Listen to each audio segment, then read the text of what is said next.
안녕하세요. 세대공감 토크파티 해피투모로우 시즌2에 오신 것을 환영합니다. 저는 오늘 사회를 맡은 이진우입니다. 네. 안녕하세요. 김순영입니다. 이진우 기자님 반갑습니다. 네. 안녕하세요. 네, 안녕하세요. 네. 처음 호흡을 맞춰서 조금은 다를 수도 있고 조금은 낯설 수도 있겠지만 여러분들 잘 부탁드리도록 하겠습니다. 자, 해피투모로우 시즌2입니다. 첫 시간은 지난달에 있었죠. 맞벌이 부부와 또 사회 초년생을 위한 생애 설계 전략 함께 하셨었는데요. 이번에는 조금 더 주목을 하셔야 될 것 같아요. 국민연금에 대한 이야기입니다. 국민연금 사실 이런 직장인들이라면 매달 내야 되는 연금 보험료가 있어요. 그런데도 불구하고 우리는 이에 대해서 좀 잘 알지는 못하고 있는 것 같아요. 그렇기도 하고 지금은 내시는 분들만 주로 오신 것 같습니다. 여기 보니까 절반은 20대인 것 같고 30대 넘는 분들이 한 절반이 채 안 되는. 그러니까 걱정되신 거예요. 2060년인가요? 우리 그렇죠. 국민연금이 고갈된다는 이야기니까 2060년엔 다들 이제 연금 받으실 분들이 나오셔서 불안한 눈빛으로 바라보고 계십니다. 오늘은 그 이야기 좀 하려고 여기 모였습니다. 네, 저도 굉장히 궁금해요. 과연 받을 수 있을까요? 워낙 많은 얘기들이 나오니까 저도 질문을 하고자 이 자리에 나왔고요. 궁금하신 거 있으시면 잘 기억해 두셨다가 또 토크파티가 강의회에 있습니다. 그때 전문가들에게도 물어보시면 될 것 같은데 정말 자타가 공인하는 두 전문가를 모셔봤습니다. 네, 오늘은 보건사회연구원의 윤석명 박사님 그리고 국민연금공단 이태재 차장님 두 분 모셨는데요. 이 두 분 강의를 듣고도 국민연금이 이해가 안 가면 그냥 이해를 포기하시면 되는 정말 그런 전문가십니다. 분입니다. 강의를 들으시고 또 끝나고 나서도 토크파티 시간에 질의응답 시간 갖겠습니다. 많이 기대해 주십시오. 네, 첫 번째 강의 진행을 해보도록 하겠습니다. 먼저 국민연금에 대해서 정말 많은 루머일까요? 아니면 진실일까요? 국민연금에 대한 오해와 진실이란 주제로 이에 대한 궁금증을 좀 풀어준다고 하고 있습니다. 자, 박수로 맞아보겠습니다. 한국보건사회연구원 윤석명 박사입니다.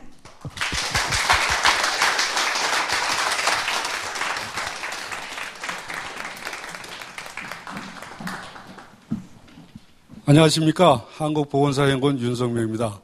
저는 오늘 이제 여러분들한테 국민연금에 대해서 갖고 있는 막연한 불신을 제가 아는 범위 내에서 아주 상세하게 좀 풀어드리고 싶은데요.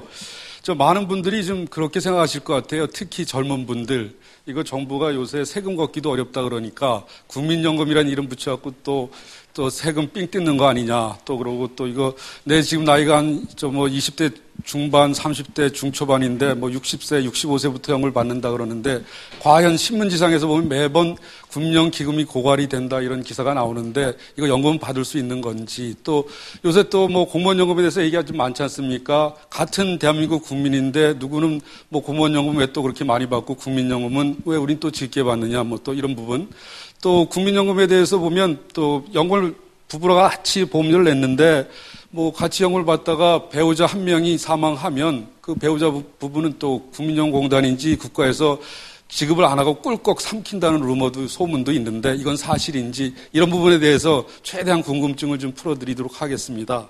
그래서 제가 오늘 지금 맡은 내용은 국민연금 궁금증 풀기 중에서도 국민연금에 대해서 갖고 있는 이제 막연한 불신 또 사실과 다른 부분에 대해서 이제 좀 말씀을 좀 드리고 싶은데요.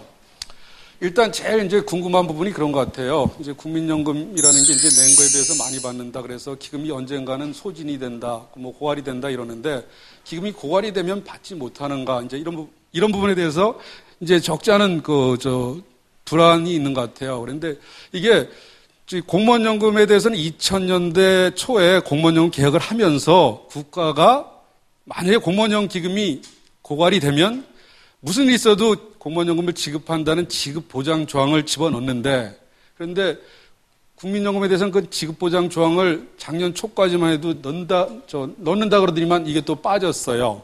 그래서 왜 일반 국민하고 공무원연금에 대해서는 이렇게 차별을 하느냐 이런 부분에 대해서 여러분들의 불만이 굉장히 많은 것 같습니다. 그래서 그 부분을 좀 이렇게 말씀을 드리면 일단 18대 대선 때는 지금 논란이 됐던 기초연금도 마찬가지고 국민연금에 대해서는 이제 문재인 후보께서 지급보장을 만약에 본인이 대통령이 당선되면 지급보장을 하겠다 이런 공약을 내세웠습니다. 이제 그런데 어쨌든 야당 후보로서 당선이 안 됐는데 작년 초에 국민연금 관련해서 굉장히 논란이 많을 때 집권당이죠. 새누리당의 김재원 의원이 국민연금을 지급보장하겠다는 걸 국민연금법에 이제 명시적으로 넣겠다는 법안이 그 국회 보건복지 상임위를 통과를 했어요. 그런데 갑자기 법제사법위원회에서 이 안을 좀 가로막았거든요. 특히 재정부처 담당 부처에서 뭐 청와대 일부에서도 그랬고요. 이제 그래서 결국 작년 말에 12월 한 중순경에 국민연금이 통과되면서 공무원연금과 같은 지급 보장은 안 하고 국가가 그 국민연금 지급에 대해서 최대한 노력을 많이 하겠다. 뭐 이런 식으로 제가 이제 뒤에 요 부분부터 말씀을 드릴게요. 처음에 당초 규정은 국가는 연금급여의 안정적 지속적 지급을 보장한다 이렇게 돼 있다가 많은 논란 끝에 결국 최종 통과된 거는 국민연금이 고갈되면 국가는 국민연금이 안정적 지속적으로 지급되도록 필요한 시책을 수립 시행해야 된다. 이런 식으로 문장이 좀 바뀌었어요. 물론 굉장히 큰 차이가 있습니다. 원래 규정에서는 무슨 일이 있어도 국가 지급 보장을 한다 이런 조항이었는데 나중에 바뀐 조항은 정부가 노력을 하고 지급할 수 있도록 시행을 한다 이런 식으로 바뀌었습니다. 그래서 지급 보장은 아니죠. 엄밀한 측면에서. 그러면 왜 똑같은 대한민국 국민인데 공무원에 대해서는 지급 보장을 하고 국민연금은 왜 안 하느냐 이런 불만이 나올 수밖에 없지 않습니까? 일단 작년에 이거에 대해서 뭐 저도 참석을 했습니다만 국회에서 국회의원분들하고 맹렬한 토론이 있었어요. 아주 치열한 토론이 있었는데 지급 보장을 찬성하는 분들은 국회의원분들 중에서도 많은 분들이 지급 보장 조항을 넣자 그럽니다. 네. 그 지급 보장을 넣자 그러는데 이제 국민연금에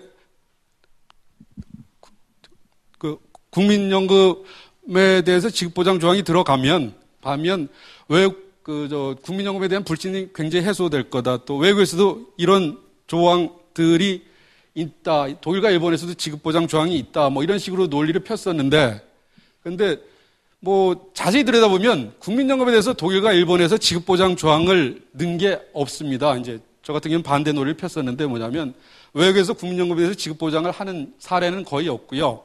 특히 정부 부처에서 이제 특히 보건복지 쪽이 아닌 기획재정부 같은 데서 지급보장에 대해서 굉장히 부정적인 입장을 보인 이유는 만약 국민연금에 대해서 지급보장 조항을 명시할 경우 지금 국민연금 제도가 낸 거에 비해서 한 50%는 더 받고 있습니다. 급여를. 그러면 이 제도가 장기적으로 별 문제 없이 끌고 가게 하려 그러면 적당한 시점에 급여를 깎지 않는 이상 보험료를 좀 올려야 되는데 적당한 시점에서 보험료를 올리기 어렵다는 거죠. 왜냐하면 2000년대 공무원연금에 급여 지급 조항을 넣고 나서 보니까 공무원연금 개혁 필요성이 그렇게 많이 대두됨에도 불구하고 많은 공무원연금 가입자 이해 당사자들은 국가가 공무원연금을 지급하기로 했는데 왜 자꾸 공무원연금을 뜯어 고치겠다 그러냐. 지금보다 더 적게 주겠다 그러냐. 이건 국가가 공무원연금 제도를 잘못 운영한 거를 공무원연금 가입자한테 떠넘기는 거 아니냐. 이런 식으로 굉장히 저항을 많이 하고 있습니다. 그래서 제때 공무원연금을 못 고치고 있다는 거죠. 그래서 만약에 국민연금도 지급보장 조항을 넣는다 그러면 지금도 국민연금에 대해서 많은 불신이 있어요. 이건 내가 보험료는 내는데 연금을 받을 수 있는 건지 이런 상황에서 어느 시점에서 국민연금 보험료를 좀 올려야 된다 그러면 국가가 잘못 운영한 걸 왜 우리한테 떠넘기느냐 이런 식으로 굉장히 많은 반발이 있을 수 있다는 거죠. 그래서 이런 부분에 대해서 이미 공무원연금에서 우리가 경험을 하고 있기 때문에 지급보장 조항을 명시적으로 넣는 건 좀 부담스럽다. 대신 국가가 지급을 하도록 최대한 노력을 하겠다. 뭐 이런 식으로 이제 입장을 좀 바꾼 건데요. 이제 우리가 이거에 대해서 이제 쉽게 표현을 하면 일단 공무원연금 지급보장 조항이 있어서 개혁에 대해서 공무원 이해 당사자들이 굉장히 개혁에 대해서 반발을 많이 하고 있습니다. 국민연금이 지급보장 조항을 안 넣으면서 성실하게 만약 재정 안정화 조치를 취한다면 여기서 재정 안정화 조치라면 여기 있는 젊은 세대분들이 뭐 20대 중반 분들도 있을 수 있는데 나 인생을 100세, 110세까지 산다 그래도 아무런 염려 없이 연금을 받을 수 있도록 국민연금 재정을 튼튼히 하는 걸 말하는데요. 그렇게 하기 위해서는 뭐 보험료를 조금 올리든가 그래야 되는데 우리가 일반 국민들이 공무원 이해관계자들에 대해서 어떤 정치적 압박을 가할 수 있냐 그러면 이미 우리 국민연금은 많은 재정 안정화 조치를 취하고 조금 더 하면 우리 100세 때까지 크게 문제 없이 연금을 안정적으로 받을 수 있다. 그런데 공무원 당신들은 1960년에 제도를 도입해 놓고 개혁을 몇 번 했다 그러지만 무늬만 개혁을 하고 계속 연금 개혁에 반발하는데 공무원 당신들이 단순히 공무원연금의 수급자가 아니라 국가 경영하는 입장에서 국민들을 이끌어가야 될 거 아니냐. 그래서 당신들이 갖고 있는 공무원연금 지급 조항을 좀 빼라. 이런 식으로 일반 국민들이 정치적 압력을 행사할 수 있는 부분이 있다는 거죠. 그런 측면에서는 굉장히 의미가 있는 부분이 있고, 두 번째로는 일단은 대한민국이라는 나라가 존재하는 한 어떤 간 큰 정부가 많은 일반 국민들한테 약속한 국민연금을 지급을 안 할 수 있겠습니까? 뭐 자기들이 정권 내주려고 뭐 마음 먹지 않은 이상, 그 다음에 우리 국가의 어떤 재정적인 여력이 있는 이상은 어떤 일에서도 국민연금 지급될 수밖에 없겠죠. 그래서 그런 부분에 대해서는 뭐 다시 한번 저희가 아주 쉽게 생각해 보면 알 것 같습니다. 정리를 하면 왜 공무원연금에는 지급 보장 조항이 있는데 국민연금에는 안 넣느냐? 이건 일반 국민하고 공무원을 차별하는 거 아니냐 그랬는데, 그것보다는 국민연금에 안 넣고 공무원연금의 지급보장 조항도 좀 빼는 쪽으로 우리가 정치적 압력을 행사할 수 있고, 또 국가가 존재하는 한 국민연금은 지급될 수밖에 없기 때문에 크게 뭐 걱정할 필요는 없다. 단 그리스나 이태리, 스페인처럼 너무 무책임하게 자기 세대만 생각하고 후세대 생각 안 하는 그런 것만 안 하면 국민연금 기고 고갈이 되더라도 지급보장에 대해서는 크게 걱정할 필요는 없다. 이렇게 생각하면 될 것 같아요. 두 번째로 국민연금과 공무원연금 어떻게 다른가요? 이 부분에 대해서는 이제 뭐 국민연금 가입자들은 공무원연금에 대해서 이제 굉장히 이렇게 문제를 많이 제기하고, 또 공무원들은 또 우리가 밥 먹다가 식욕 없으면 우리 그냥 이렇게 좀 비판하는 거냐. 그러니까 우리가 뭐 식사 밥맛 없을 때 맛있게 하는 반찬이냐 뭐 이런 식으로까지 얘기할 정도로 굉장히 불만이 많은데요. 뭐 어떻게 다른지 한번 좀 잠깐 살펴보도록 하겠습니다. 뭐 국민연금 이 필요성은 우리 이태재 차장님이 이제 말씀을 하실 것 같은데 제가 상략을 하겠습니다. 여기 보면 국민연금 관련해서 이제 일반 국민들, 그 중에서 특히 젊은 분들이 가장 불만이 많은 게, 아니 뭐 듣보잡이란 말이 있죠. 들어보지도 못하고 뭐 그랬는데 어느 날 갑자기 직장생활 하게 되면 내 월급에서 4.5%, 전체는 9%인데 사용자가 한 4.5% 보험료를 내니까, 그러니까 100만 원이라 그러면 자기 소득의 4만 5천 원, 200만 원이라 그러면 9만 원을 국민연금 보험료로 떼어갑니다. 사용자분까지 합치면 18만 원이죠. 듣보잡 국민연금 맨날 신문에서 보고 방송 나오는 거 보면 기금이 언젠가는 고갈이 돼서 못 받을 것 같아 그러는데, 이걸 강제로 가입하라는 거예요. 대한민국의 민주주의 사회인데 내가 살고 싶은 대로 살면 되는 거지 왜 강제로 이거 국민연금 가입하라 그러냐. 이 부분에 대해서 이제 굉장히 불만이 좀 많은 것 같아요. 보험료를 또 소득이 있는데 안 내면 국민연금 공단에서 지사에서 나와서 뭐 승용차도 끌어가고, 그것도 제때 안 내면 강매 처분을 해서 그냥 보험료로 내버립니다, 사용자들. 그러다 보니까 일반 가입자뿐만 아니라 사용자들도 불만이 굉장히 많습니다. 근데 이제 강제 가입시키는 거는 국민들한테 이제 많은 국민들이 똑같은 혜택을 누리자, 이제 이런 취지에서 그러는데, 이제 공무원연금은 뭐 여러 가지 이유가 있어요. 이게 뭐 우리는 뭐 투잡도 못 한다. 공무원연금 급여가 일반 국민연금에 비해서는 굉장히 좀 급여가 두툼한데, 일반 공무원들은 이거에 대해서 우리가 여러 가지 따지면 일반 민간 부문에서 월급도 적고 우리는 투잡도 못하고, 우리가 또 공무원을 하다가 범죄 행위를 하면 공무원연금도 못 받고, 이런 굉장히 엄격한 규정이 있고, 또 뭐 어떤 단체 이렇게 행동권도 없다 보니까 그런 걸 보상하기 위해서 공무원연금이 많은 거다. 뭐 이런 식으로 얘기를 하는데, 이런 부분에 대해서는 뭐 공무원이 됐으면 당연히 뭐 범죄 같은 거 하지 말고 성실하게 일반 국민을 위해서 일해야 될 거 아닙니까? 그래서 저는 뭐 이런 부분에서 동의하기는 어렵고요.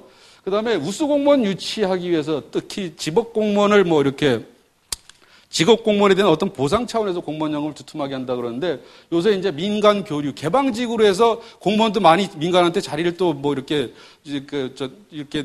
같이 교류하는 부분도 있지 않습니까? 그런 관점에서 민간 교류 활성화 시대에 타당한 논리 같지는 않습니다. 근데 그 두 번째는 좀 타당한 부분이 있어요. 국민연금 가입자들은 국가에서 강제로 운영하는 국민연금에 기업 사용자가 운영하고 있는 기업연금이 있고, 또 자기 개인이 자발적으로 드는 개인연금이 있습니다. 그 다음에 뭐 산재보험, 고용보험이 있어요. 기업에서 이렇게 해고됐을 때 일정 기간 실업급여를 주는 고용보험이 있고, 기업의 사업장에서 일하다 다쳤을 때 어떤 혜택을 주는 산재보험이 있는데, 공무원연금에는 그 산재보험하고 그 고용보험 속성이 들어 있고, 또 민간 부문에서 이제 퇴직금은 한 달 근무하면 월급의 8.3%에 해당되는 그 퇴직금을 제공하는데 공무원 쪽에서는 민간 부분이 한 40%밖에 지급을 안 한다. 이제 그런 관점에서 요런 것들을 다 합쳤을 때는 국민연금보다는 공무원연금이 더 많아야 된다는 게 이제 공무원 측의 주장인데요. 그래서 보면 지금 현재 보험료 부담 수준은 국민연금이 9%고 공무원연금이 14%입니다. 이제 받는 급여 수준은 국민연금은 2028년 되면 한 40%, 지금은 47% 정도고요. 근데 공무원연금은 33년 가입한 거 기준으로 한 62%, 저걸 40년 동일한 가입 기준으로 따지면 한 77% 됩니다. 그래서 급여 수준에 상당한 차이가 있고요. 또 이게 국민연금하고 공무원연금의 차이가 있고 공무원연금에서도 또 큰 차이가 있습니다. 2000년 개혁하고 2009년 공무원연금 개혁을 했는데 그 같은 동일한 공무원 중에서도 2010년 이전에 들어온 사람들하고 2010년 이후에 들어온 사람들하고 공무원연금의 혜택이 굉장히 큰 차이가 있어요. 그래서 공무원 사회 내에서도 먼저 들어왔느냐 늦게 들어왔느냐에 차이에 따라서 연금급여 차이가 많이 나다 보니까 이 부분도 굉장히 장기적으로 큰 문제가 되는 것 같습니다. 그래서 이제 전체적으로 말씀드리면 국민연금하고 공무원연금의 급여 차이가 나는 부분이 있을 수 있다. 퇴직금 부분, 산재 고용 부분, 등등 이런 부분 차이가 있을 수는 있는데 그런 걸 고려하더라도 일반 국민연금에 비해서 공무원연금이 지금 너무 많이 받는 부분이 있는 것 같다. 그 다음에 재정 불안정 상태가 국민연금보다 훨씬 심하기 때문에 이런저런 이유 이제 자꾸 덧붙이기보다는 국가를 경영한다는 어떤 책임감 또 이런 걸 보면서 공무원 사회도 더 이상 옛날 얘기 하지 말고 미래지향적인 관점에서 국민연금과 유사한 수준으로 공무원연금을 좀 바꾸는 쪽으로 노력을 좀 많이 해야 된다는 게 제 생각입니다. 그다음에 이 부분이 이제 굉장히 또 이제 논란이 많습니다. 국민연금 병급 조정. 뭐냐면 같이 국민연금을 열심히 보험료를 내서 국민연금을 60세, 61세 이후부터 국민연금을 받고 있어요. 그런데 어느 날 갑자기 다정하게 살던 그 두 부부가 중에 한 사람이 갑자기 사망했을 때 개인연금 같은 경우에는 부부 중에서 배우자가 한 사람이 사망하더라도 받던 걸 그냥 주는데 국민연금에서는 그걸 다 안 줍니다. 그러니까 원래는 2007년 이전까지는 예전에는 이게 좀 복잡한데 국민연금하고 두 사람이 받다가 한 사람이 사망하면 병급 조정이라 그래서 아예 연금을 지급을 안 했는데 제가 2007년부터는 이 부분에 대해서 이제 일반 국민들을 아무래도 굉장히 이제 설득하기 어렵다.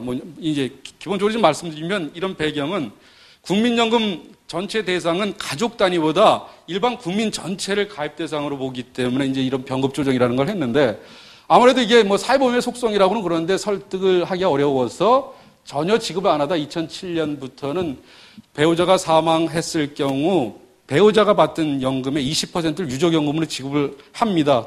그럼에도 불구하고 지금 현재 이제 국민연금 급여 액수가 그렇게 많지 않아서 많은 고민 끝에 작년부터는 작년에 이제 국민연금 종합운영계획에서 20%를 30%로 10%포인트 상향 조정하는 쪽으로 법이 바뀌었어요. 근데 이제 저 같은 경우는 장기적인 관점에서 국민연금 급여가 더 많아질 때까지는 이 병급 조정은 지금보다 좀 더 완화하는, 완화한다는 게 뭐냐면 20%에서 30%로 10%포인트 더 지급하는 걸로 바뀌긴 했는데 아주 이게 최저 생계비 대비 한 150%나 200% 넘어가지 않는 이상은 배우자 연금도 어느 수준까지는 계속 다 지급하는 게 좋지 않는가 이렇게 생각을 합니다. 물론 정부 부처에서는 공단에서는 이 부분에 대해서는 다른 생각을 갖고 있겠죠.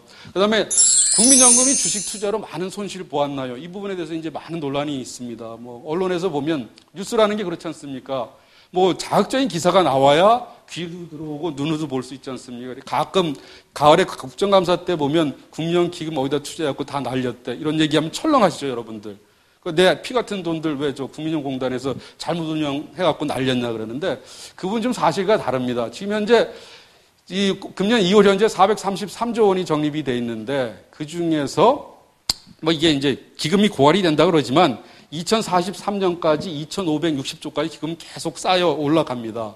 여기 굉장히 많이 쌓여요. 저희가 국민연금 재정 불안정에 대해서 얘기하는 거는 최대 2,560조까지 쌓였다가 워낙 우리가 인구 고령화 속도가 빠르면서 노인들이 많아지다 보니까 우리 여기 계신 분들 이해가 가겠습니까? 쉽게 이해가 가겠습니까? 지금 현재 65세 이상 어르신들 노인들이 639만 명인데요. 2500년쯤 가면 그 수가 1700만 명으로 지금 3배 정도가 늘어갑니다. 국민연금은 아무리 많이 쌓아놔도 워낙 받는 사람들이 많이 늘어나다 보니까 이렇게 이제 우리가 재정 불안정 얘기를 하는데, 근데 이제 주식 투자로 큰 손해 봤냐 이랬을 때 일부 언론에서 이제 마이너스 수익률이 발생했다 그러니까 불안들이 굉장히 크지 않습니까? 근데 이 부분은 뭐 주식에 투자했을 때 굉장히 뭐 우리 2008년 금융위기 터지고 그랬을 때 뭐 굉장히 주식 가격들이 많이 하락했지 않습니까? 그럴 땐 당연히 마이너스 손실이 날 수밖에 없겠죠. 그런데 지금 현재 뭐 총 조성액 384조 원 중 37%에 해당하는 140조 원이 국민형 기금 운용 수익입니다. 그러니까 개별 종목에서는 손실이 날 수도 있고 어떤 특정 용도에는 조금 손실이 날 수도 있지만 지금까지 국민연금 수익률이 7.4%다. 굉장히 높은 수익률이다. 뭐 이런 걸 볼 수 있고, 그다음에 이제 국민형 개혁이 없으면 남유럽 신세가 되나, 뭐 이 부분은 제가 준비는 했는데 뭐 시간들이 별로 없으니까 넘어가는데, 앞으로 인구 고령화가 되고 쓸 때는 많아지면서 그다음에 이제 출산율은 떨어지고 저성장 추세로 가다 보니까 국가의 어떤 여력은, 재정 여력은 굉장히 나빠질 것 같아요. 그래서 그 국민연금에 대해서 자꾸 이제 문제를 제기하는 건 뭐냐면, 인구가 아까 말씀드렸지 않습니까? 노인 인구가 지금에 비해서 3배 늘어나는데 출산율, 애들은 한 명 조금 더 많이 나요, 2사람이. 그러다 보니까 앞으로 부담이 굉장히 많아지겠죠. 그래서 이걸 제때 우리가 고치지 않으면 보험료를 굉장히 많이 올려야 된다는 거죠. 그래서 그런 부분에 대해서 국민들의 의식을 환기시키기 위해서 국민연금이 이대로 놔두면 장기적으로 기금이 소진될 수도 있다, 이런 얘기를 하지만, 기금이 고갈된다 그래서 아까 말씀드렸지만 그 국민연금을 지급하지 않는 건 아니니까요. 뭐 그렇다고 뭐 굉장히 방만하게 운영할 필요는 없는데, 외국에서는 보면 굉장히 오랜 기간 동안 국민연금을 좀 얇게 소득대체율이라는 게 있는데 16%로 도입했다가 한 2005년, 그러니까 굉장히 한 65년 이상, 65년에 걸쳐서 급여 수준 한 2.5배 이상으로 올렸어요. 그런데 우리나라 같은 어떤 개발도상 국가들은 맨 처음 도입할 때 굉장히 높은 수준의 연금 제도로 도입했다는 거죠. 왜 그렇겠습니까? 처음에 듣보잡 연금 제도를 도입했는데 뭐 보험료 내라 그러는데 받는 연금 액수가 많으면 나 그거 안 들을래. 나 차라리 나 삼성생명, 교보생명의 연금 들을래. 그러면서 사람들이 많이 거부감을 느낄 거 아닙니까? 그래서 초기 단계에서는 내는 거 대비 맞는 연금 제도를 도입했는데, 단 전제가 있죠. 국민들의 어떤 호응도를 보면서 가급적 급여 수준하고 걷는 보험료를 좀 맞춰가겠다는 건데, 이게 아직 많은 사람들이 지금 국민연금에 대한 이해도가 낮다 보니까 이 부분에 대해서 이제 국민적 공감대 형성하는 건 좀 어려운데, 이제 이 부분은 제가 이제 말씀드리고 이제 마무리를 해야 될 것 같아요. 연금 정책의 우선순위 설정 문제라는 게 이제 뭐냐면, 많은 분들이 우리가 연금 문제가 나올 때마다 어떤 얘기들이 나오냐면, 어떤 양반은 대한민국이 OECD 회원국인데 왜 OECD 회원국 중에서 우리나라가 노인 빈곤율이 최고 49.3%라는데 우리는 노인에 대해서 대책을 마련하지 않느냐. 그래서 적어도 대한민국 노인들이라 그러면 모든 사람이 연금 받을 수 있게 다 뭐 보편적인 제도를 도입해라. 65세 이상 노인이 640만 명이면 640만 명 모두한테 연금을 줘라. 이게 제도의 보편성이라는 부분입니다. 근데 그러려면 보험료를 안 내고 세금 안 낸 사람들한테 연금 혜택을 주려고 그러면 부담을 누군가 많이 해야 되겠죠. 정부 세금도 많이 걷어야 되겠고. 그리고 또 하나 이게 급여 적절성이라는 부분은 뭐냐면, 아니 연금 주기만 하면 뭐해. 지금 기초노령연금이라는 게 있었는데 월 10만 원을 주면 최저생계비가 60만 원인데 6분의 1밖에 안 되는 게 그게 그 껌값밖에 더 되느냐. 용돈, 담배값밖에 안 된다. 뭐 이런 비판이 많지 않습니까? 그래서 연금 제도를 도입했으면 먹고 살 만큼은 줘야 되는데 왜 우리 연금은 그렇게 적게 주느냐고 언론에서 굉장히 끊임없이 비판을 하지 않습니까? 그런데 먹고 살 만큼 주려고 그러면 누군가는 보험료를 많이 내든가 세금을 많이 내든가 뭐 그래야 될 거 아니겠어요? 그리고 이제 제도의 지속 가능성이라 그러면 당장 공무원연금처럼 보험료를 낸 거에 비해서 급여를 많이 줄 수는 있어요. 어떤 한 세대는 윈드폴이니까 굉장히 어떤 그 행운 같은 걸로 해서 혜택을 많이 받을 수 있겠죠. 자기가 낸 거에 비해서 5배, 뭐 3배 더 받을 수 있어서 특정 세대는 굉장히 여유롭게 노후생활을 할 수 있겠지만 세상에는 공짜가 없지 않습니까? 공짜 정신이 없지 않습니까? 누군가는 그걸 부담해야 되는데 당 세대 사람들이 부담을 안 한다 그러면 후세대 누군가는 소위 말하는 코피 터지는 일이 있을 수가 있겠죠. 근데 여기서 우리가 굉장히 조심해서 아주 주의 있게 생각해야 될 건 뭐냐면, 지금 우리는 우리나라가 생긴 이래 가장 좋은 인구 구조를 갖고 있어요. 경제활동 인구가 제일 많다는 거죠. 그런데 2017년부터는 경제활동 인구는 줄어들면서 노인 인구는 급격하게 늘어납니다. 지금 이 좋은 경제 환경 속에서도, 인구 환경 속에서도 우리는 이런저런 이유를 들어서 제도를 잘 손을 못 보고 있거든요. 그런데 우리는 못하면서 우리 후세대, 여기 있는 분들이 이제 뭐 60세, 70세 됐을 때 그때 젊은 세대들은 이 제도를 다 끌어갈 수 있다고 생각하는 거는 굉장히 지금 이 제도의 혜택을 받는 사람, 또 지금 의사결정하는 사람들의 굉장히 많은 어떤 왜곡된 생각들이 있을 수 있을 거 아닙니까? 그래서 이런 부분에 대해서 우리 그 사회가 많이 공유를 하는 게 좋을 것 같고, 이제 그런 관점에서 젊은 세대는 우리가 적기에 제때에 제대로 된 방향으로 연금제도를 고치면 우리가 연금 받는 것에 대해서는 큰 문제가 없다. 그런 생각을 갖고 연금제도에 지금 적극 참여하는 게 좋을 것 같고, 또 이미 그 의사결정을 하거나 연금을 받는 세대들은 좀 더 뭐 후세대를 생각해서, 젊은 세대를 생각해서 지금 좀 아쉽지만 받는 부분에 대해서 좀 깎든가 부담을 좀 올리는 쪽으로 이렇게 지금 저희가 생각을 고쳐 나가는 게 좋을 것 같습니다. 뭐 제가 조금 더 말씀드리고 싶지만 뒤에 우리 이태재 그 차장님께서 좀 더 상세한 뭐 설명을 해 주실 걸로 믿고 저는 여기서 그 마치겠습니다. 감사합니다.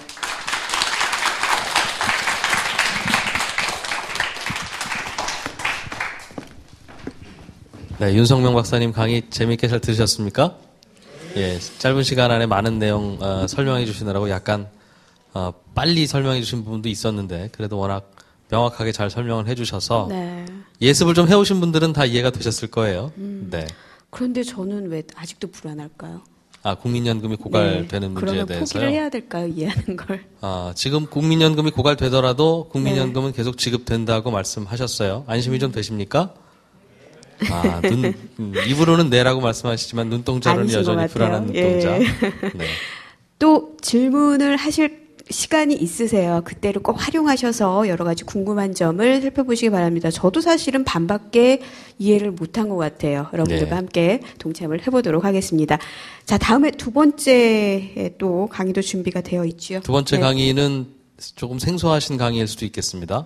국민연금으로 재테크하는 방법인데요. 지금 생각하시기에는 국민연금으로 재테크하는 방법은 국민연금을 안 내고 도망가는 방법밖에는 없어 보이는데 그거 말고도 국민연금을 꾸준히 내면서도 다양하게 국민연금을 활용할 수 있는 방법에 대해서 설명을 주실 겁니다. 국민연금공단 노후설계 전문 강사 이태재 차장입니다.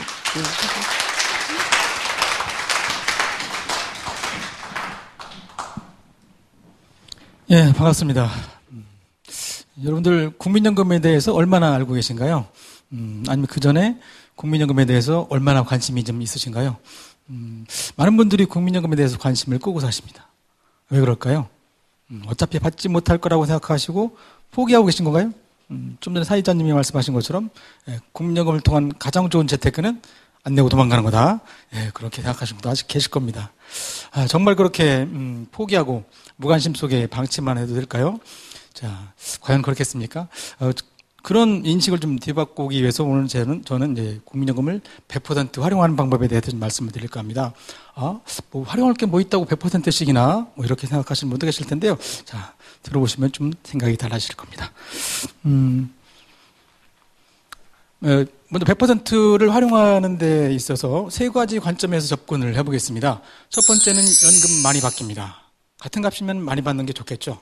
두 번째는 혜택 제대로 받기. 국민연금에도요, 소멸시효 제도와 제척기간 제도가 있습니다.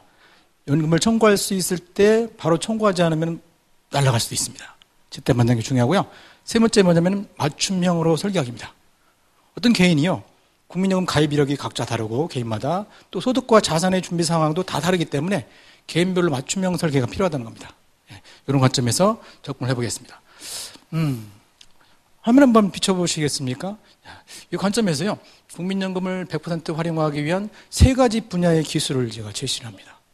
어때요? 굉장히 많아 보이죠? 이렇게 많으리라고 생각을 해보셨습니까? 단순하게, 나중에 때가 되면 정해진 대로 주는 거 아니야? 대부분 이렇게 생각하시고 관심을 끄고 계시거든요. 그런데요, 국민연금도 내가 가입 중에, 아니면 연금을 받을 때 어떻게 관리하느냐에 따라서 나중에 노후에 짜장만 먹을 거, 삼선 짜장 먹을 수도 있고요. 그리고 밥만 먹을 게 아니라 국민연금으로 반찬까지 사 먹을 수가 있습니다. 자, 오늘 뭐 이렇게 여러 가지가 나와 있는데 오늘 시간이 많지가 않습니다. 그래서 이 많은 기술들을 다 소개해 드릴 거라고는 생각 안 하시죠? 그래서 오늘은요, 이 기술들은 잠깐 그 개념 정도만 말씀드리는 걸로 하고요. 오늘 행사 포스터에 나와 있는 대로 국민연금에 대한 그 세 가지 주제, 거기에 대해서 시간을 좀 더 줘서 말씀드릴까 합니다.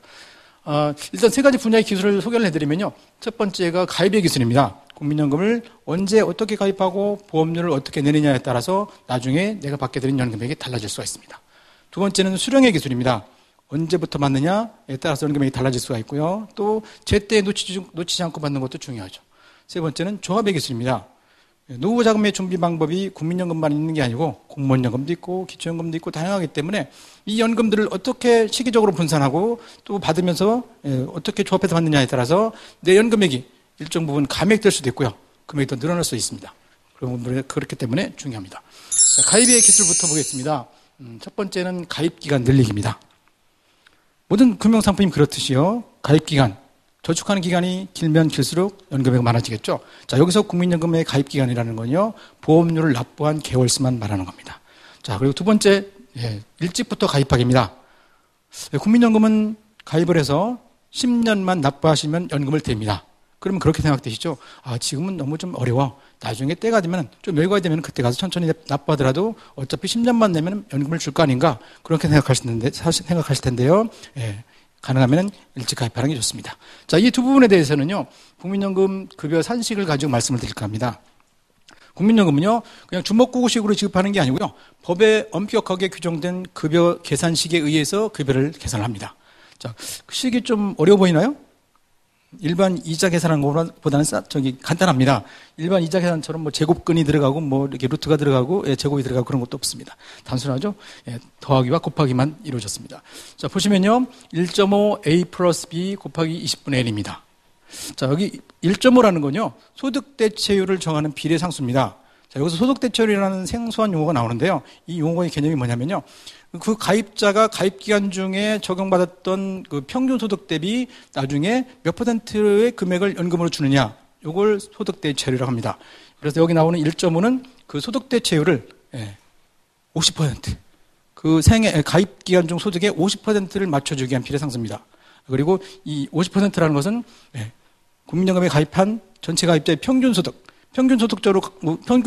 수준으로 가입하신 분들이 40년간 가입했을 경우에 50%를 드린다는 그런 개념이죠. 자, 그리고 A 값은 전체 가입자의 평균 소득입니다. 그리고 B 값은 그 개인의 평균 소득이고요. 그리고 N은 가입 연수입니다. 자, 보시면요. 빨간색으로 표시된 부분 보이시나요? 1.5 BN. 여기 빨간색으로 표시되어 있는데요. 자, 이런 요소들이 늘어날수록 내 연금의 총액은 늘어나겠죠? 자, 그런데요, 개인이 컨트롤할 수 있는 부분과 없는 부분이 있습니다. 소득 대체율 비례상수는요, 저거는 법에 정해져 있기 때문에 내가 컨트롤할 수가 없습니다. 그렇지만은 내 개인의 소득, 요거 내가 컨트롤할 수 있고요. 그 다음에 더 중요한 거 가입기간 N입니다. 저 N이 늘어날수록 연금액이 많아지겠죠? 그래서 가입기간이 늘어날수록 당연히 연금이 많아지는 거죠. 또 일찍 가입할수록 좋다. 그 얘기는 왜 나오냐면요. 여기 나오는 1.5, 저 비례상수가요, 해마다 조금씩 낮아지고 있습니다. 그래서 금년에 가입한 거는 얼마 주고 내년에 가입한 건 얼마 주고 해마다 그 수익률이 다르기 때문에 더 떨어지기 전에 빨리 가입할수록 좋다는 얘기가 되는 겁니다. 자, 비례상 요 산식에 뭐 여러 가지 의미가 숨어 있습니다. 뭐 소득세 분배 기능도 숨어 있고 다양하게 숨어 있지만은 오늘 시간 관계상 그 부분을 생략하고요. 자, 그다음에 연장 가입하기입니다. 자, 연장 가입하기가 뭐냐면요. 국민연금 의무 가입 기간은 60세까지입니다. 근데 60세까지 가입을 했는데도 연금 수급 기간인 10년을 못 채웠다든가 하시는 분들은 연장해서 더 가입해서 10년을 채울 수가 있고요. 또 10년을 채웠더라도 더 오래 가입해서 연금액을 늘리고 싶다 하시는 분들은 더 가입할 수가 있습니다. 그 다음에 소득 높여서 내기죠. 좀 전에 말씀드렸죠. B값이 높을수록 내 연금액은 많아진다. 전이고요. 그 다음에는 부부가 함께 가입하기입니다. 한 집안에서 남편 혼자 연금 받는 것보다는 부인도 같이 가입해서 받는 게 좋다는 얘기죠. 자, 그 차원에서 저는 임의가입자 제도를 소개를 해드리겠습니다. 자, 한 집안에서 남편만 혼자 경제 활동을 하면서 소득이 있습니다. 젊었을 때는 그렇게 남편 혼자 벌더라도 노후에는 부부가 같이 연금을 받으면 맞벌이의 꿈이 실현된다는 얘기죠. 그래서 임의가입자가 필요한데요. 임의가입자는 전업주부나 학생처럼 소득이 없는 분들이 가입을 하는 거고요. 보험료도 89,100원에서 30원 8,000원 요 사이에 임의성이 있으니까 선택적으로 납부를 하시면 됩니다. 그리고 임의성이 있으니까 60세 이전에 언제든지 가입할 수도 있고 탈퇴를 할 수 있습니다. 임의가입자가 받을 수 있는 사례를 한번 들어보면요. 89,100원씩 10년을 납부하시면 나중에 현재 가치로 약 16만 5,500원의 현금을 드립니다. 현재 가치로 16만 5,500원이기 때문에 그때 가서는 금액이 더 늘어나겠죠. 예, 물가가 따라 올라가니까. 예.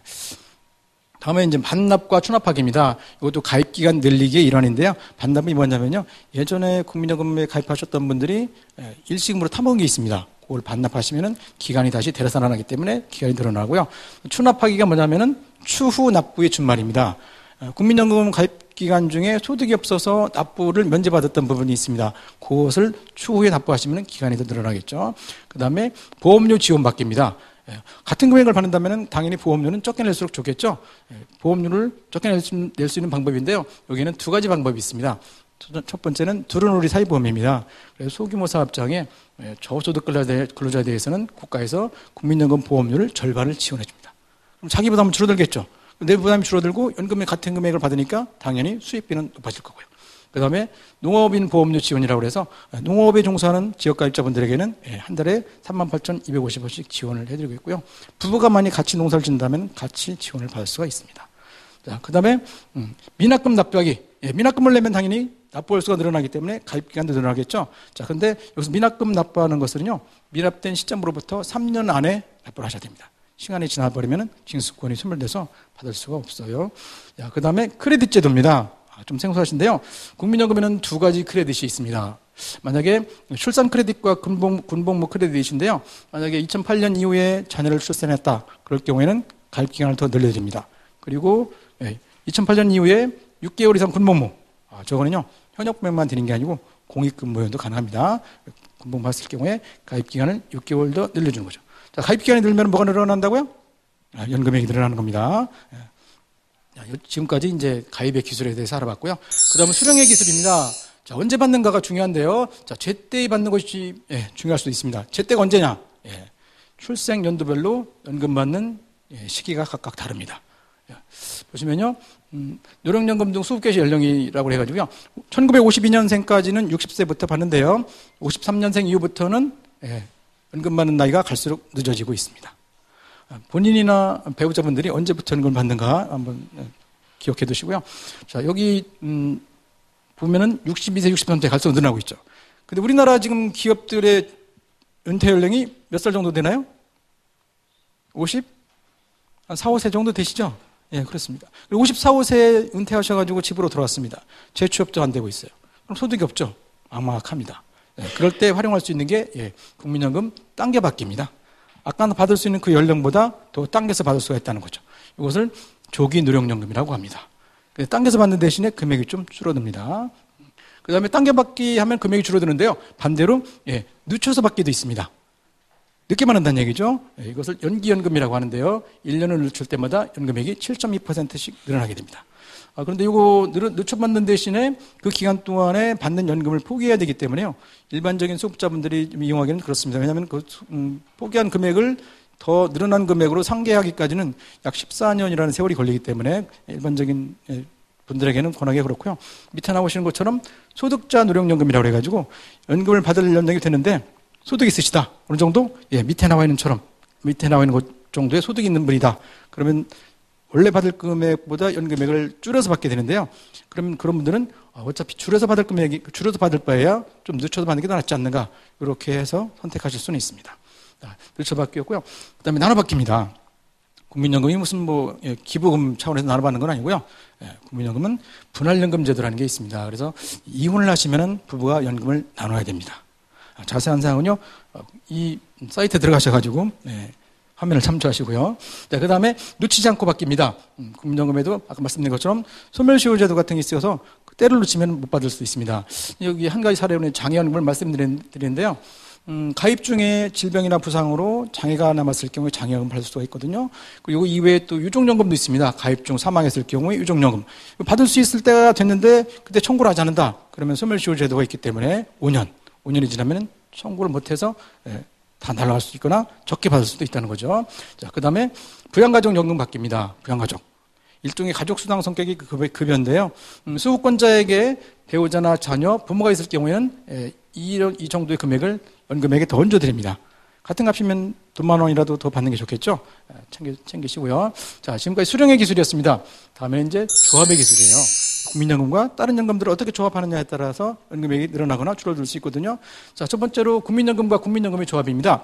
이건 어떤 경우냐면요. 남편도 국민연금, 부인도 국민연금 이렇게 가입하고 받을 수가 있다는 얘기죠.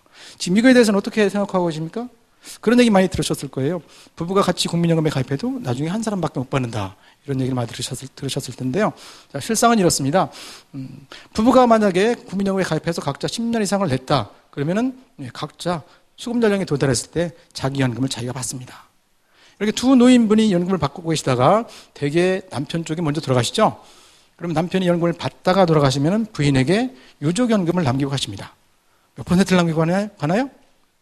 만약에 남편분이 가입 기간이 20년을 넘었다. 그러면 자기가 받던 금액의 60%를 남기고 가십니다. 20년을 못 채웠으면 50%를 남기고 가시죠. 그러면 부인은요, 자기가 받아오던 노령연금과 남편이 남기고 간 요정연금 두 가지가 생기죠. 이때는 둘 중에 하나를 선택하셔야 됩니다. 그래서 둘 중에 하나만 받는다라는 말이 맞기도 하고 틀리기도 한다는 거죠. 근데 선택을 언제 합니까? 남편이 돌아가셨을 때 선택을 한다는 거죠. 그래서 만약에 남편의 유족연금이 더 많다. 그러면 자기 거는 그만 받고 남편의 유족연금 받으시면 되고요. 그렇지 않고 자기 노령연금에다가 유족연금 20%를 추가한 금액이 더 많다 하시면 이 두 개를 받으시는 겁니다. 자, 그런데 그런 생각도 드시죠. 아, 우리 남편 빨리 돌아가시면 내가 낸 거 다 못 받을 것 같은데? 네, 이런 걱정하시는 분도 계신데요. 요즘에 60세에 도달하신 분들의 기대 여명이 몇 년인가요? 기대 여명이라는 것은 60세까지 살아오신 분이 앞으로 더 얼마나 살 것으로 기대되는가 그걸 말하는 거거든요. 몇 년 정도 되겠습니까? 기대 여명이 약 21.5년입니다. 그럼 뭡니까? 61세부터 받기 시작해도 20년은 받는다. 평균적으로. 그렇게 생각하시면 돼요. 20년 정도 받으면 자기가 낸 거 다 그 이상 받습니다. 자, 그 다음에 이제 국민연금과 공무원연금입니다. 두 가지 조합인데요. 두 가지 사례가 있습니다. 하나는 한 분이 국민연금 가입하고 있다가 국민연금 그만두고 공무원이 되셨을 경우에 다시 공무원연금 가입하시죠. 한 사람이 국민연금도 가입하고 공무원연금도 가입하고 이렇게 하시는 거죠. 이렇게 하셨을 경우에 나중에 공무원 퇴직하시면서 연계 신청을 하시면 양쪽에서 다 연금을 받을 수가 있습니다. 또 한 가지 경우는요. 남편은 국민연금, 부인은 공무원연금 이렇게 부부가 따로따로 가입하는 경우죠. 이렇게 되셨을 경우에는 서로 간에 중복이나 간섭이나 조정이 없이 다 온전하게 받을 수가 있습니다. 자, 그 다음에 국민연금과 기초연금입니다. 자, 요즘에 기초연금법이 통과돼가지고 많이 관심이 많으시죠? 자, 근데 기초연금을 다 드리나요? 일단 기초연금을 받으시려면요, 만 65세가 넘으셔야 되고요. 소득이 이 기준 이하여야 됩니다. 보시면은, 노인 한 분 사시는 집은 월 87만원, 두 분이 사시는 집은 월 139만원 이하의 소득이어야만 기초연금을 받을 수 있다는 거죠.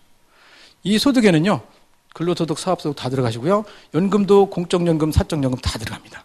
그래서 만약 기초연금을 다 받고 싶다 할 경우에는 소득이 이 금액 이하로 나와야만 기초연금을 다 받을 수 있는 거고요.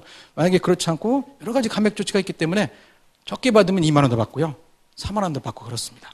이 기초연금 받기 위해서 젊었을 때 경제활동하면서 자산 축적도 안 하고 노후 준비도 안 하고 이런 식으로 살 필요는 없다는 얘기죠. 열심히 살고 준비도 열심히 했는데 결과적으로 이렇게 요 정도밖에 수입이 없다. 그러면 그때 가서 자연스럽게 받으시면 되는 겁니다. 그 다음에 국민연금과 개인연금입니다. 요건 이제 관심이 많으실 텐데요. 요건 장을 달리해서 말씀드리겠습니다. 자, 지금 여러 가지 기술에 대해서 말씀드렸는데요. 당장 들으신 것만 가지고 이해가 안 가실 겁니다. 근데 지금 이 강의 내용이 홈페이지에 동영상으로 그냥 올라가게 되더라고요. 그러니까 거기 들어가셔가지고 다시 보기도 하시고 또 일시정지 기능도 있습니다. 그거 이용하셔가지고 화면 스톱시켜서 얘가 한 얘기가 맞는가, 자세한 내용이 뭔가 이렇게 한번 보시고요. 또 이거 갖고 해결이 안 되신다 하시는 분들은 저희 국민연금공단 콜센터 전화 누르시고요. 또 그거 좀 불안하다 그러면은 직접 공단 지사에 방문하시면은 각 지사마다 노후설계 상담사들이 있습니다. 그 상담사하고 상담하실 수도 있고요. 또 저같이 이 노후설계 전문 강사들이 또 전국에 한 75명 정도 있으니까 어디서든 신청하시면 가서 무료로 자세하게 더 알려드릴 수가 있습니다. 자, 먼저 하겠습니다. 국민연금과 개인연금의 비교입니다. 어느 것이 더 좋은가 그 내용인데요. 자, 제가 마음대로 개인연금을 자료를 가져오면은 못 믿으실 것 같아가지고요. 신문 자료를 가져왔습니다.